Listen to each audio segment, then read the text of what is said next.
How do you view this idea of like whiteness? You know, the thing about race is that it's not rooted in anything in biology. It's made up.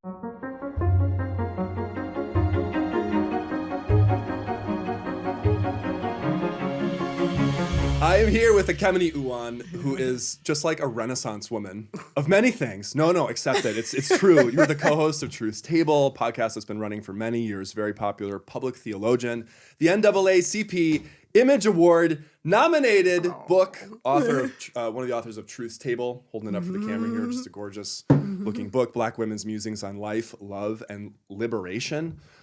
Welcome to George Fox Talks. So happy to have you here. Glad to be here. Do you not feel okay with the title Renaissance Woman? I think you're just like interested in so many things.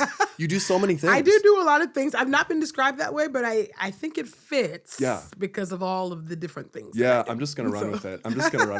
I like it. On the side of being a public theologian, like what does that mean to you to be a public theologian? Yeah. Goodness, I didn't really know what it was until the Lord called me to it. Wow. I mean, that's the truth. Yeah, what did that look like? Well, it was quite a journey. It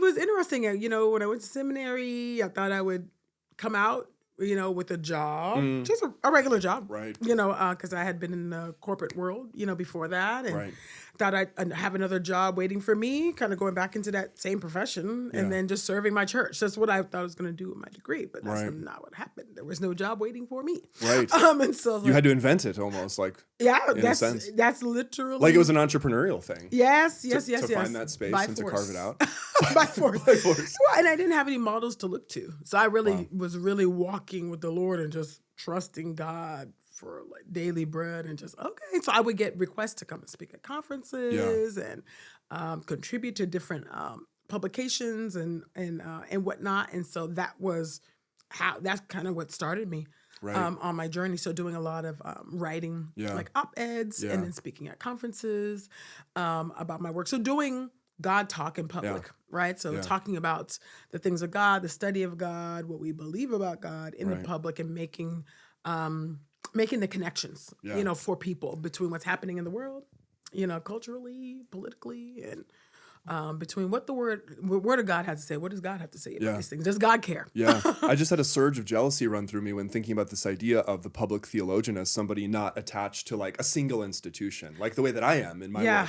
Yeah. I do biblical scholarship and some theology on the side. Not, people probably just think, Bible theology, it's just all the same. Okay, it's all the same, let's just say. But like being attached to an institution comes with privileges and comes with protection and so on, but it also comes with burdens too, and a lack of a certain kind of freedom, which like, do you feel that freedom in your work?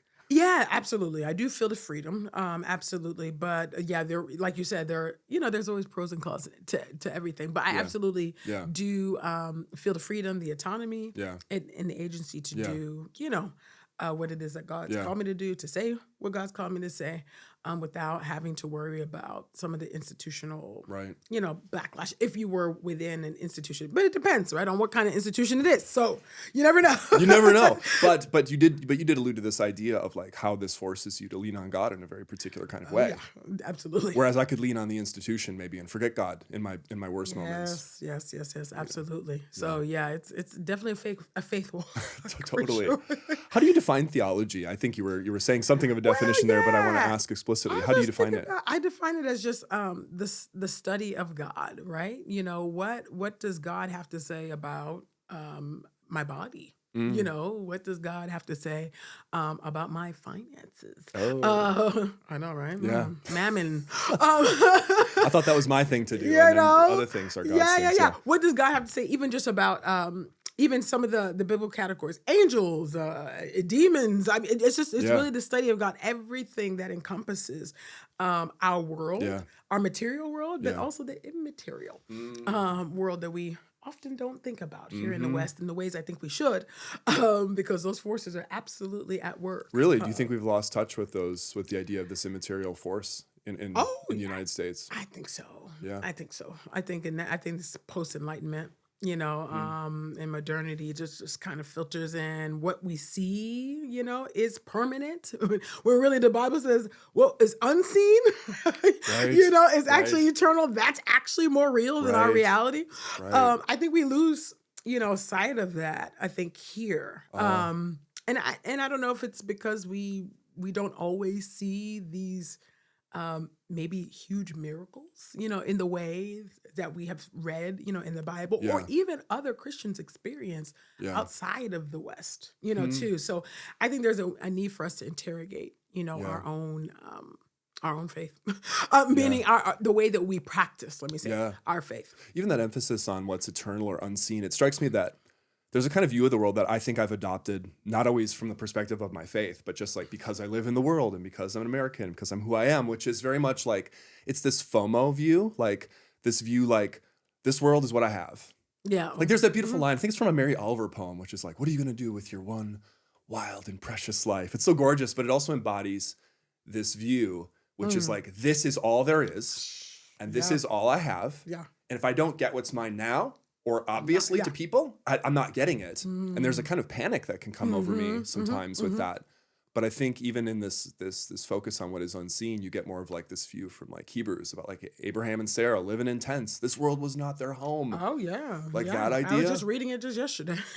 in Hebrews, just really the hall of faith, and just kind of like Hebrews 11, man, right? yeah, Hebrews 11, yeah. And they were waiting for a better country. Like they knew that this place was not their home, and I think that's a particular vantage point that I think for me as a Black woman, I absolutely take to heart and believe every day. I'm like, this place is not my home, because I can only be so comfortable, here as a Black woman in America, and so even if I wanted to be comfortable and have all these privileges and all that, because of the ways that racism and misogyny and sexism map onto me, it makes it untenable for me to pitch my tent and be like, this is my home eternal. No, it's not. I'm passing through. And thank God for that. Well, there are certain experiences in the world too. I don't know how much this intersects with what you're saying, where it's like, there are children who die at age 1. Absolutely. There are people who just live, they get no education. They're beaten down. There are people in countries where women can't be seen in public. You just think of the whole scope of the world's suffering. If this world was our home and our only home, this world would kind of be a joke, and actually like kind of a mean, sick joke at that, right? Yeah, absolutely. So I can even though I've had an experience in the world, which obviously and probably in many ways is similar to yours, but actually really different from yours too, I can get filled with a lot of emotion, especially when I'm having just like a hard day at thinking of this idea of the world is not my home. Yeah. Because it feels so futile sometimes. Like you can't actually get ahead. It doesn't work. Fundamentally, things just, I think it was the philosopher Immanuel Kant. I just thought of this the other day. He said that 18th century philosopher said, of the crooked timber of humanity, no straight thing was ever made. Just kind of dark thing to say, but it's like, it's kind of like this idea of the fall, this idea, everything's mixed on this side. Like it's hard to straighten things out and make it really work. I thought of, I was thinking about the definition of theology because I've encountered kind of 2 definitions of theology that I hear from people. I wonder which of these you feel like you identify with more. One definition is very much like, all Christians are doing theology all the time. Any talk that we do about God is theology. It could even be like a teaching technique or something that you do in a Christian education class to get people involved, to say like, hey, don't think you're not interested in theology. You are, and you're doing it all the time. Like that idea, a very populist, accessible. Yeah. And then there's another definition of theology, which could be like very technical, like the logos of the theos, the idea of like logos is an organized scholarly study of a thing. No, we all do spirituality, we all do God talk, but theology is like this almost like really organized second order reflection, which is harder to do, and maybe all of us do engage in it a little bit in our lives, but is something that really takes a lot of effort and takes research and is tough. It is, yeah. What do you think about where on that spectrum would you locate your own thoughts? Yeah, I don't know. I mean, I think I know us in the West and our binaries, but I honestly, I feel it might be a little bit of both. You know what I mean? I think that I do think that we have to put some respect on people that have gone and studied in seminary and did the things and got the degrees and the PhDs and all of those things. It is a legitimate area of study, and I think it does need to be respected. I don't think it's respected in the ways it ought to be, but that's a conversation for another day. Yeah, well, who knows? But I do think that we coram Deo, we live before the face of God, right? And so I do think there is a sense in which it is true that we're all doing theology, if we mean that we're always, trying to make sense, of our world, Right. what happens to us, Right. our experiences, positive or negative, 'cause it's both on table. I guess I do believe that we are trying to wrestle with those things and try to make sense of those things, or give gratitude to God for those things that happen Right. in Right. our lives. So Right. I think there's a sense in which we're interacting, we're thinking about the things of God. It's always God's face. We live before the face of God, but then there is a sense in which there's a real discipline here. People Yeah. had to go and study to show themselves Yeah. approved. Yeah. To be able. Oh, yeah. Good to reference really, there. To really parse and Right. understand, some of the nuances and the depths, Yeah. of theological disciplines, Yeah. from like biblical theology to systematic theology, Yeah. right? And just historical, theology. I Right. mean, there's church history. There's a lot that goes Yeah. into this, and Yeah. everybody is not. It's not a catch-all, right? But you alluded to the idea, though, that there are sometimes spaces and times when that more organized, heady kind of theology is just not accepted, or people are even disrespectful of it. Like, Sure. Yeah. why does that happen? Why wouldn't people just be like, yeah, no, bring it on, it's great? Well, I think it is also because of the former, right? It's like, well, I believe in God. I have the same Bible as you. I go to church, or I don't go to church. Yeah, Whatever. yeah. Wherever people land. Could sound elitist, maybe. Yeah. I think because of the because people are also in the faith, they're like, I also can interpret the word. I also have my own theological approach to that, and I'm not invalidating that, but I do think that maybe the commonness or the ubiquity of the faith, Yeah. can cause people to say, Right. what you do Right. is not that much different or Right. that special. We from want to what I share. do. We need to share something, but then there's also like differentiation within the shared. Yeah, Like, it's complicated. Yeah, and then I do think though that those of us who have learned and studied and did all that, also knowledge puffs up, and so we have to be mindful and careful that we're not lording our studies, our degrees over those who have not, because we Right. have a lot to learn from Right. people. I've learned a great deal from Right. people who have not walked the halls of seminary about what embodied faith looks like, and just the aliveness, of the Word of God, So there's a balance, Yeah, I think yeah. there's always a balance. Totally. That's a good word about the many teachers that we have. When Yeah. you use the word systematic theology, I was reminded of the very, very clever play you have on the idea of systematic theology, SISTA, like systematic theology. I love that. Did you what a great concept. Thank you. Yeah, congratulations on that name. I like the name. Okay. Creativity. But I thought that there was a way into conversation there, even tying back to some things you've already said about your experience as a Black female theologian in particular, about this idea of centering in theology, like systematic theology with a Y, the systematic proper theology, is often, historically has been overwhelmingly a white male enterprise. Yeah. And yet, one of the most vibrant areas in theology and biblical studies over the past 20 years, 50 years, let's say, has been the rise of a lot of, I don't really even know what to call these approaches. I'm probably calling them the wrong thing, but I'll just say, like identity-based approaches, womanist scholarship, Womanist Black theology, female yeah. approaches, or Mujerista. or Latinx approaches to this. The Society of Biblical Literature, which I'm a part of and I present at, they have a thriving Pacific Islander section. Wonderful. All these kinds of native biblical interpretations, and it made me wonder. As a white person in biblical studies, when I talk with students, I'm often like, well, the problem with the label identity approaches, it almost assumes like there are all these identities, right? You have an identity, right. But then the real normal theology is just what it is. But what it is actually, in a lot of cases, white theology. Yeah. So that too would be an identity type approach to be. But I mean, I don't know, like when you approach this big monolith of systematic with the Y, theology as a white enterprise, like what feels to your perspective white about it, or identity based, or what does that mean to you, I guess? Yeah, so I mean, the reason why I did systematic theology in that way, well, systematic theology was my favorite discipline, our area of study, in seminary, and so even still to this day. You know, it's still my favorite. Yeah. And so I was like, well, you know, let me do a little double entendre here. It's an It's ode great. to, you know, me It's so liking great. that discipline, but then also being a Black woman, a sister, doing.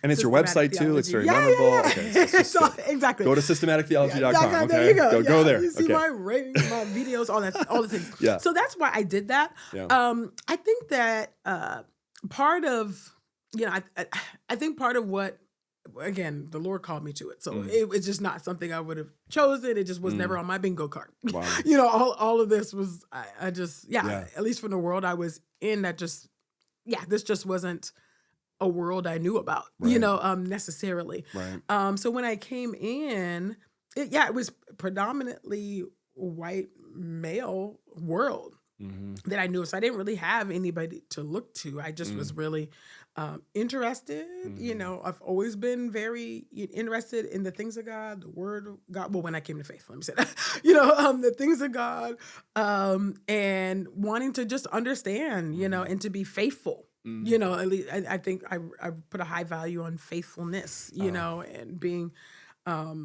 just faithful to the Word, faithful to the faith, and hopefully being a good witness. Right. I think those things really matter. How we live matters, right? In public and in private. Totally. And so I think about those things. And so when I came into it, I didn't really have any other models. You know, I just put my head down and did my work. They put you in seminary. You read the white dudes who did the systematic theology. That's what you did. You read them. But also, but there is a sense in which, and I remember this erasure there at my seminary of the African origins, though, of the faith. Wow. You know, so from Origen to Athanasius to Augustine, like, like these guys were Africans. Theologians. So these are Athanasius Augustine in particular is sometimes vaunted as this idea of like white theology, and he's from he's from Northern Africa, right? So that's why I'm just always like, what are you talking about? And so for me, it's about recovery. Wow. You know, of the Eastern Christian faith. It's an Eastern religion, which is what I write about in the decolonized discipleship chapter in Truth Tables, Black Women's Musings on Life, Love, and Liberation. So it's like, it's not so much the faith, you know, that's the problem. It's our reception of it, you know, because I'm like, what are y'all talking about? When people talk about the Trinity and all these songs, like, do you know that African theologians were the ones that came up with these things? So it's always it's trying to recover that, you know, and also trying to disabuse the faith of the tentacles, you know, of white supremacy that are attached to it. And so so I don't necessarily have an issue, you know, with those things, but I have an issue with the erasure. Tell me more about the erasure or the tentacles. Like, what difference does it make? Where have you seen that at play? I mean, well, for me, I mean, it was literally seminary professors like dismissing, you know, the fact of the African roots, you know, of the faith, dismissing and whitewashing, literally whitewashing, you know, these African theologians. And I'm like, what? Like, why do you need them to be white? Right. Like, first of all, why do you think they needed them to be white? Well, I think that, I mean, from my vantage point, it just seems that they just could not, you know, they just could not believe or bring themselves to believe that they would be that these prized, you know, theological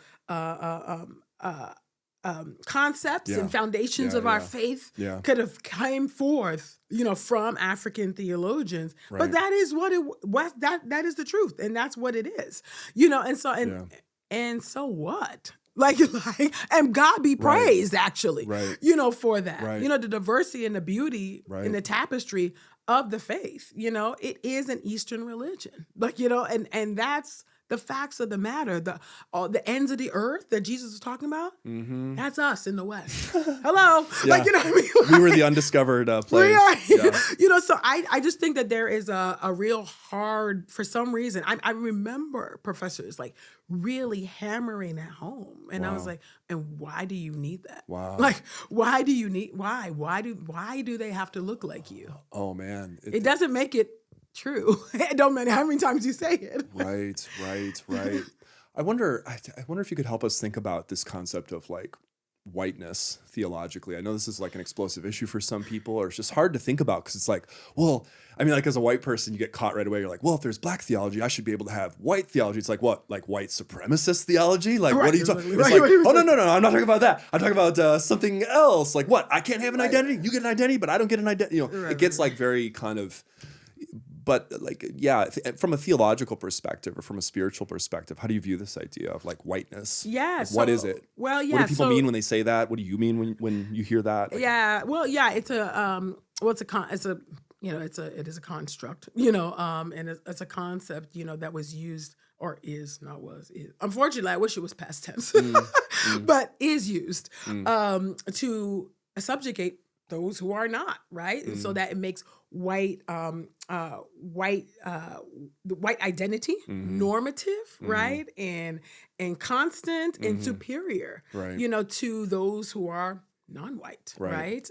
And that was that normalness we were talking about earlier. There's normal theology, and then there's all the identities. It's like, exactly, that's the whiteness in play. Yeah, exactly. No, there's definitely a perspective there. There's definitely a thing that's created there, and and it's like, as people point out with skin color, like my skin isn't like literally white. No. I know it's almost literally white, but so this even these color words that we use, right? Black, white. Well, like what does the color black look like? What is the color white? So you use these things. Exactly. They're opposed to each other. This is black. This is black. So this paper is white. Yeah. I'm almost. It's close. But it's actually not. It's not quite. But it's not quite. Yeah. But you know what I'm saying. But exactly, it's a concept, right? Yeah. Actually used to organize, though, but organize in a way that stratifies, right? That keeps white people who identify as white at the top, and subjugates, black, brown, and of course our indigenous, neighbors too, relegating us to the bottom, so that it's always this comparison,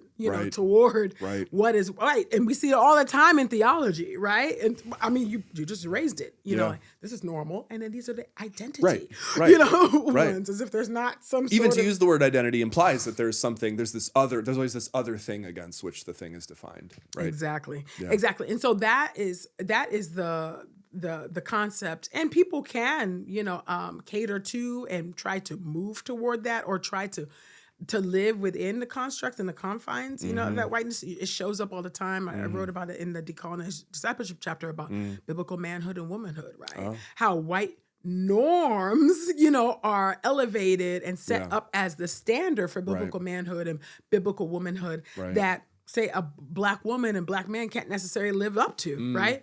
Because of structural injustices, right? And socioeconomic stratification and things that limit, right? Because they're based off middle class to upper middle class white norms, and so that was always meant to be exclusionary. It sounds like an invitation, really, to go back to Scripture too. And to to derive norms there, and to allow that to challenge. I read an author recently, Caitlin Chess, raised this idea, like, when do we ever interpret the Bible against our own interests? Like, how hard that is to do. Yes. And especially when you have, speaking for all white males for all time, as I will, like, we have lots of interests. Oh, for sure. In the system, and in the way that things work. And so to speak out of that, it's like, why would I ever interpret that in a way that would limit or relegate me to some other side role? Like, that's a really hard thing to do. Really hard. Only the Spirit can help us do that. Only the Holy Spirit can help us. We need it. Third person of the Trinity, we don't often talk about, but ought to. So I had an experience at a professional conference. I've actually rarely even talked about this. It feels like just the right time. I'm just going to bring it up. What the heck? There you go. It feels right. I had an experience at a professional conference around this issue that really opened my eyes. It wasn't like, I'm not trying to play some kind of like white eye-opening savior narrative here. I realized all things and it worked out, but nor am I asking you to solve this problem for me, but it really shook me in a way. Like, I saw that there was a session at a professional conference in biblical studies on feminist interpretation. I was like, I'd like to go in there. I'd like to know. Yeah. I walked in the door. It was like 100 women and 0 men. And like several of the women were breastfeeding babies in the session. I was like, this is super, super feminism here. Yeah. And I felt so out of place, but it actually raised this idea for me. And I sat through the session and it was all like theology and ideas that I'd never heard before. Yeah, wow. And I felt so uncomfortable. And I think, but I reflected on it and I thought to myself, gosh, I wonder if this is how it feels when you have a baby at a conference and you come into this room like sista-matic theology and you're like, oh, I'm interested in that. Yeah. And then you just see like the manel, the all male panel up there. That's right. Right. And you feel that feeling. And I had a similar feeling in a Black biblical studies session one time where I walked in, I thought, oh, this will be great. There'll be all kinds of people in here. Open the door. It was all Black. Yep. And I felt like everyone looked at me, but just imagining that feeling in reverse for what it might be like as a Black scholar, of which there are too few, but many excellent Black scholars in biblical studies who would come into a room and without even sharing their ideas, without even vetting their ideas, it's like automatically this like visual thing for people. But it also, I don't know, it just made me also feel a little bit, I don't know what you think about this. It made me feel a little bit like, gosh, is there any space where we can do this together? Or do we just kind of go into our identity groups and do this stuff? Affinity groups, yeah. Like is that a problem we should even be trying to solve? Or should we be burrowing down into the groups? Like, how do you feel that should work?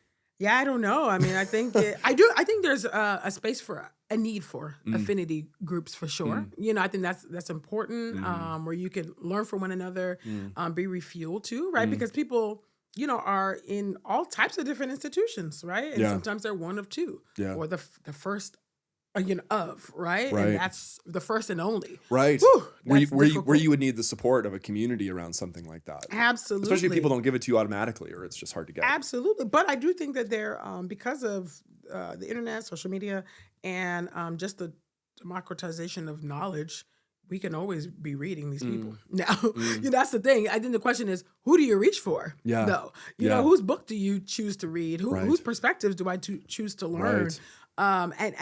And who do I choose to cite and incorporate in my work and add in my syllabi? I mean, you know, I think the possibilities are endless. It doesn't always have to be that.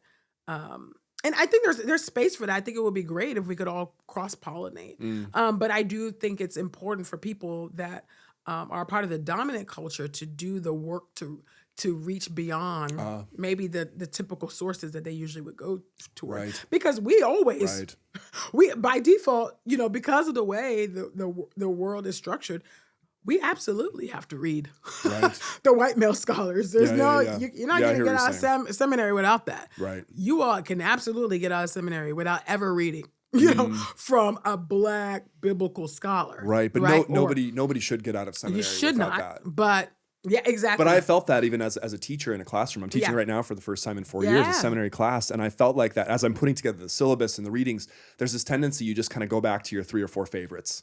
Yeah. And those 3 or 4 favorites just happen to be people who are my teachers who just happened. I'll give you one guess. Don't even guess what their race and gender was, right? I will, but you know, but like it actually took work and it actually took more time and it was a little bit harder than it might seem to be. Okay, let's go deeper. I just want to go deeper into this. And you have to read, and you had to read them, you know, so your sources. You have to read it. Yeah, you have to check too. And nobody, you know, this idea that, I would just throw people in, you know, only because of their race without qualification. Like nobody would want that. That would hurt people. You gotta read it. Yeah. But finding the excellence takes a little bit of work when you're not familiar. And I felt it. I felt the burn a little bit. It takes and work. I've also failed on this front too. Yeah. And I wonder if I could read you something. It's a long quote, but I thought to myself, I want to talk to Ekemini about this quote. I read this recently in the Atlantic. It's by George Packer. It's called The Valley. It's about Phoenix and about the water crisis in Phoenix and also just like the politics of Arizona. But it's also about faith and it's also about spirituality. And at this point, it's also about identity. And I wondered if we could use this to dive a little bit deeper into this question of identity. So it's a bit of a long quote, but we'll do a little commentary along the way. And I just want to get your just blunt, total reaction to this whole thing. Right. The author, George Packer, says he's talking to a woman, Christy Kelly, a Black female Trump supporter in Arizona. And he said, I asked if she, Christy Kelly was her name. I asked if she didn't regard Trump as a bigot. Isn't Trump a bigot? Absolutely not, Kelly said cheerfully. Trump has been one of the #1 names quoted in rap music going back to the 80s, maybe the 90s. Black people have loved Trump. Mike Tyson loved him. Quote, Republicans just had to learn to speak with more sensitivity so they didn't get labeled automatically racist. Kelly and Lopez, another woman he spoke to, defied the rules of identity politics. They could not be counted on to vote according to their race or ethnicity. Whether or not we agreed, talking with these women made me somewhat hopeful. Identity. Now, here's the part that I think this is tough. Like, I don't know what to think about this. He says, identity is a pernicious form of political division because its appeal is based on traits we don't choose and can't change. It's inherently irrational and therefore likely to lead to violence. Identity politicians, and Trump is one, don't win elections with arguments about ideas or by presenting a vision of the world more attractive than their opponents. They win by appealing to the solidarity of group identity, which has to be mobilized by whipping up fear and the hatred of other groups. Unlike identities, ideas are open to persuasion, and persuasion depends on understanding and reaching other people. But when partisanship itself becomes a group identity, dividing us into mutually unintelligible blocks with incompatible realities, then the stakes of every election are existential, and it becomes hard to live in the same country without killing each other. I wondered, drawing that into conversation with this idea of these quote unquote identity approaches to theology, like there's a kind of a point he's trying to make, which is he's saying this division into these identity groups is irrational and ultimately leads us into incomprehensible communities where it's like you don't understand me and I don't understand you and we're living in like alternate universes. Do you think that that's true? I mean, he's critiquing, I guess, the idea of these identity groups and the idea of identifying oneself that way, I think. I don't know. What's your reaction to that? That's a big ball of wax right there. I know. I admit I haven't read the whole article, so just a quote. So, just a quote. Just a quote. I don't have the whole context, of what the argument that Packer. George Packer. George Packer. Not to be George Packer. Is not to be confused with the other Packer. Is making. But I don't know. I think we have to be careful with that because so when we think about Jesus, Jesus was both God and man, right? And he assumed a body because according to Athanasius, what is not assumed is not redeemed, right? And so gorgeous quote our bodies, on the incarnation. What a source! Yeah, our bodies and our souls matter, and so I think, and sometimes when people start to go, well, these identity politics and these things are illogical and our identities, and I'm like, okay, are we Gnostics? Are we trying to say that our bodies just don't matter at all? No, it matters. We're embodied souls. It's okay. And I think that matters, right? And so and I think we have to reclaim that. I think that's a good thing. Even right now, Jesus is embodied right now, as a brown-skinned Palestinian Jewish man. Like, that's his identity. Wow. So I was like, let's not, we don't have a faith, in Casper the Friendly Ghost. Like, no, this is embodied being. The rationality could float away. What are we saying here? It sounds like you're saying the rationality, no body identity, it could just float away into it's so weird. It's a weird thing, So, and I'm not saying that it's our bodies and everything is ultimate, but it doesn't. It's not nothing. It's not nothing, and it's part of it. Well, we believe. In the creed, we proclaim, "I believe in the resurrection of the body," which means it's not going away. Like that's proper theology. Body, exactly. Yeah. So I was like, no. Like I think sometimes we can go a little too far with it, but I do. The thing about race is that it's not rooted in anything in biology. It's made up for the point of stratifying whiteness, blackness, these big labels to stratify, to keep us, apart, to make sure some got more than others, right? So it is meant to put a wedge, between one another. But then on the other hand, as this,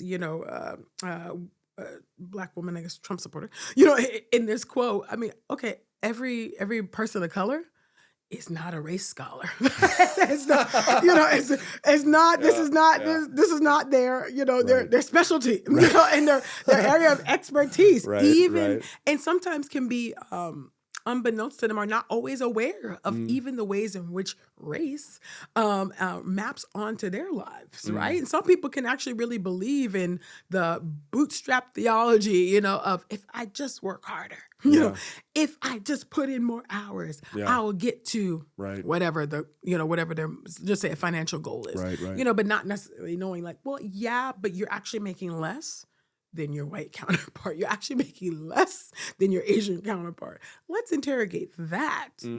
What if it has something to do with your work ethic and everything to do with the way in which, the wages, are stratified for you simply because you are black or brown, so anyway, so that person may not know, what I'm saying, and I'm also not trying to diminish, their intelligence. I'm just saying they may not be aware though of some of the systemic forces at work and in play in their lives. And we just saw, just from the debate, the ways in which, Trump has again used race, in order to divide, in the ways that he has proliferated this rumor, about Haitian immigrants who are working I heard hard about that in Springfield, Ohio. It's terrible. Bomb threats upon bomb threats happening. Well, and they're being targeted. I also read that terrible. the vice presidential candidate there has also admitted that he knew that it was made up. Yeah. But that's, Vance, if you have to get people's attention and whatever. Okay. It's wrong. We've gone into deep waters here, and we're running out of time, but I want to close it by asking you, what's your favorite book of the Bible these days? Oh, what have you been into? You said you were reading Hebrews. Book. Yeah. I was reading. I actually just started Acts. Actually, really? This morning. Oh, yeah. Wow. Yeah, it's funny. It's a book. I was talking to Christina about this a couple weeks ago when we recorded. Actually, I was like, Acts is just not, for some reason. I was like, that's a book that I haven't quite really sunk my teeth into. Me too. I read it and I was like, and I read it. I had a hard time. Really love Acts. And I had a hard time connecting with Acts. Me too. I'm a biblical scholar. I'm supposed to love all the books equally or something. I have a hard time connecting with Acts, and I don't know why. That's what I was. So I literally started this morning. Okay. Acts 1, so we're gonna see. Okay. Well, we're gonna have to have a check in later then to see about that journey. Exactly. But I love Psalms, so I do. I have a part of my spiritual discipline is to read through the Psalms every day as part of my devotion. Oh, so that's I do so great. love the Psalms. There's other books, but I really do love the Psalms. But I'm starting. I just started Acts today because I was like, for some reason I don't know why I don't quite connect with Acts. Yeah. Odd, but I was like, I'm gonna give it a try. Let's see what happens. I need to give it another try too. Ekemini, this has been so delightful. I'm already thinking in new ways. I appreciate this so much. Thank you for having me. Yeah, thank you.